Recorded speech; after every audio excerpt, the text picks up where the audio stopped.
At ICI, we've been selling Dulux to professional users since 1932, but our efforts in the retail market are a comparatively recent innovation, and our public image has been tailored accordingly.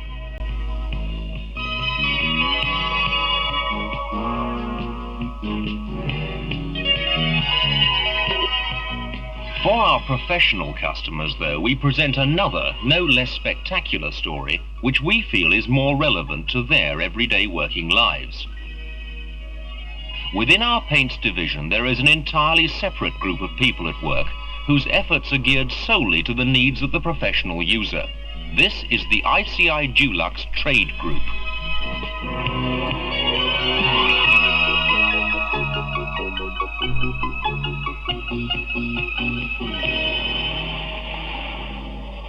The function of the trade group is to provide professionals with products and services they can rely on. What then does the professional demand of a product which he uses every day of his working life? Ask any one of them, and 10 to 1 he'll come up with the same set of answers. For example, paint must do whatever its makers claim of it. Faults in performance can be costly both in time and money. Any paint used by a professional must be instantly available in its entire range of colours, and the colour match between one batch and another must be perfect. These criteria, and many, many more, are vital to users of the various brands of paint available in the trade market. The task of making sure that Dulux comes up to all the standards demanded of it starts in manufacture. Brian Elliott, Head of Research and Development. In many of our parts of our plant now, we have fairly sophisticated metering controls. Most of our bulk manufacture now is done by metering materials through very accurate flow meters. We have a number of instrumental controls to say that the material has reached a certain stage in the dispersion process and it's past that point and is now having the rest of the materials added to it. And this information will be generally displayed on a board so that people who are running the batches can see at any time what stage those processes are at. So what we have to do is to make sure wherever possible we can control, measure, monitor the additions we have in the paint, and that by using selected appropriate test methods we can check that those ingredients have been put in there. This, of course, is seen also when we do a brush out on a board, when we're looking for the application characteristics. We will brush out every batch of paint we make on a large board to make sure that it brushes evenly, that it laps evenly, that the brush marks flow out, that it doesn't sag, that it doesn't run. In the case of gloss paints, we will measure the viscosity using what we call a high shear viscometer, which reproduces the shearing action of a brush. Every batch of paint, of course, must be consistent for colour. It's something which is most important to people who are using batch after batch of paint. You've got a standard for this, Sandy, 866. Mono. Yeah, they want to be able to use a tin from a different batch with exactly the same colour as the previous one. We have what we call a Belco standard. It's just an internal name we use. These are very durable, very light fast, standard panels for every colour we produce. We can now measure a colour and record it in terms of numbers. Yes, it is. It's very bright. It's very bright. What are you going to call this one? I think shocking pink. Whose idea was that? Marketing, must be. And by using data that we've collected over some years, we can then get from that instrument a formulation for the colour. So that we're not just talking of sophisticated, precise pieces of equipment, but also making sure that these things are practical and they're relevant to the man who's using it at the end.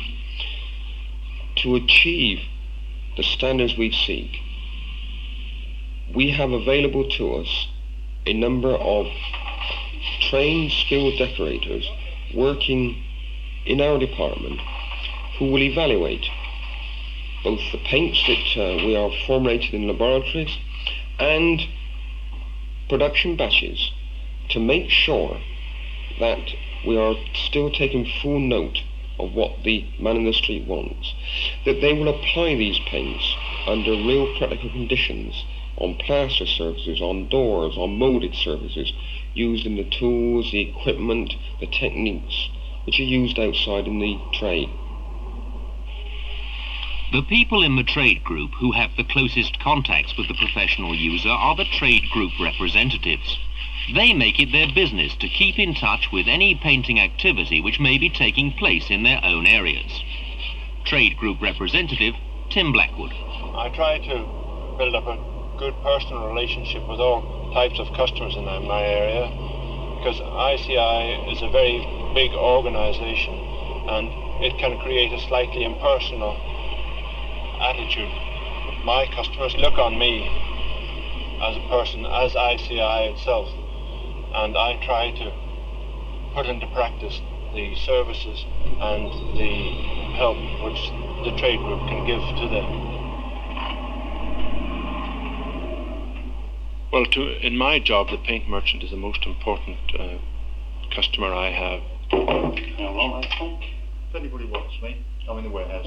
I rely on them to service my customers for me, to find out the particular jobs and what decorators there are being active in the area. And also I act as the vital link between the ICI services and themselves. Is Ted Stafford in? Yeah, he's in the warehouse. Morning, Ted. Well, that's a good load you've got in today, isn't it? Yeah, it's not too bad. Paints are so technical nowadays that, in truth, the decorator has a job to understand the complexities of what goes on, in fact, inside the tin. Paints change so much now that we really do need expert advice. The Dulux Trade Group is an organisation designed to help the decorator through the merchant. I don't think the customer is fully aware of the help he can get, and it's up to the merchant to make the customer aware of what's available to him. It's surprising the amount of help that is available from ICI. The whole concept is an all-embracing advisory service, and it's just that, all-embracing. The complex nature of modern paint systems calls for specialist knowledge and expertise. Technical Service Representative Ian Jeffries.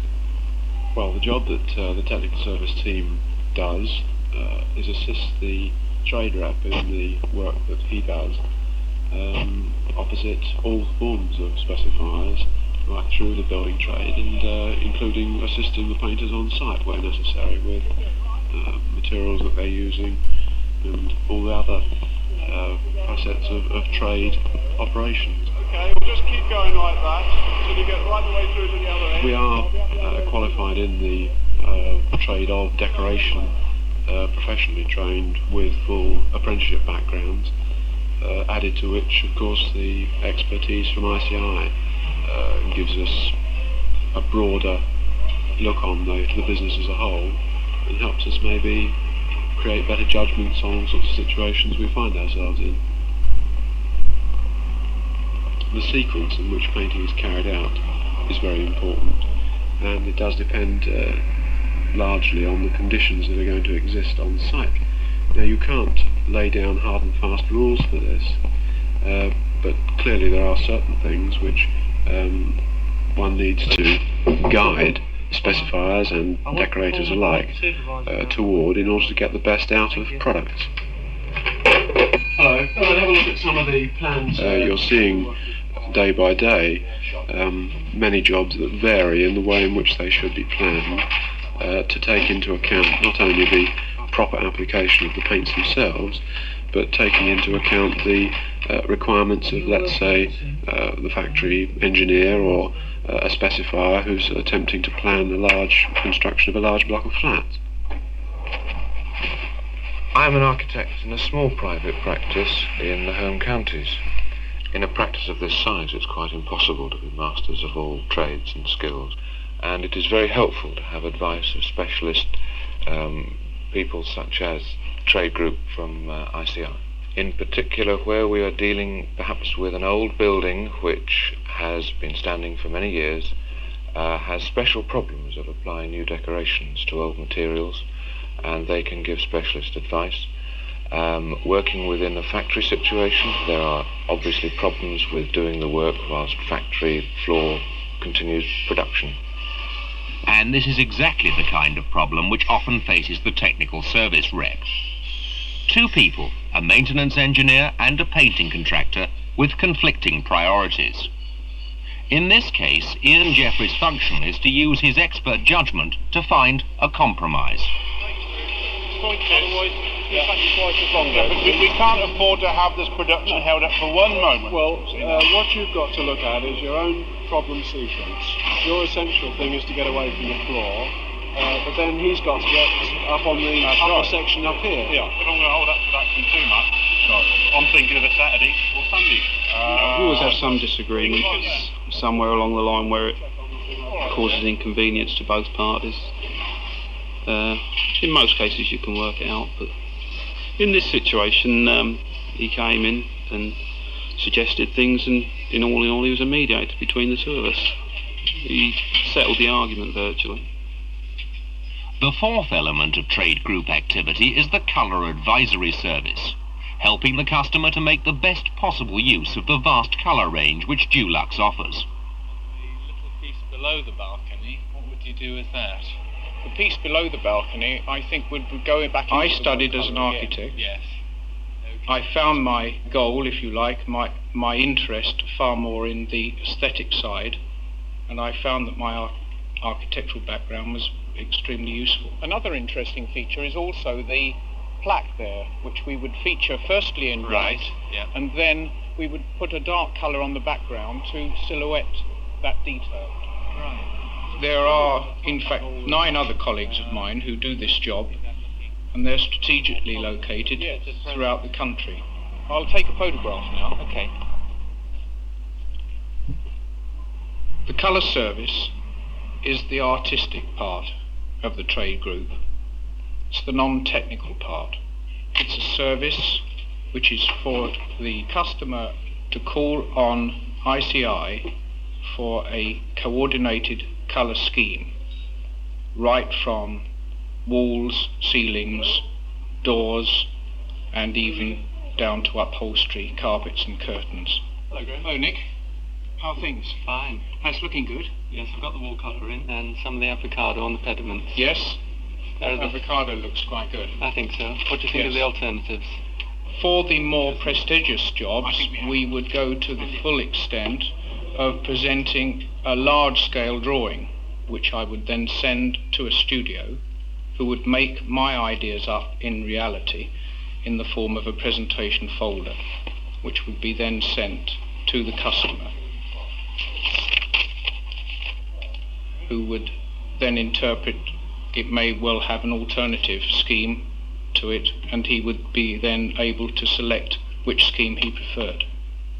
The people of the Dulux Trade Group are ready to serve their customers wherever and whenever they're needed, whether in sales, technical service, or colour advisory.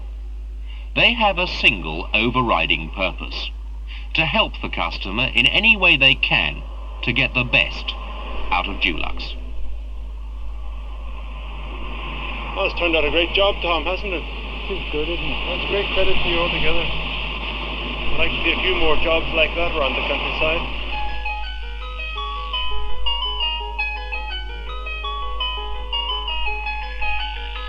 It's surprising the amount of help that is available from ICI. The whole concept is an all-embracing advisory service, and it's just that, all-embracing.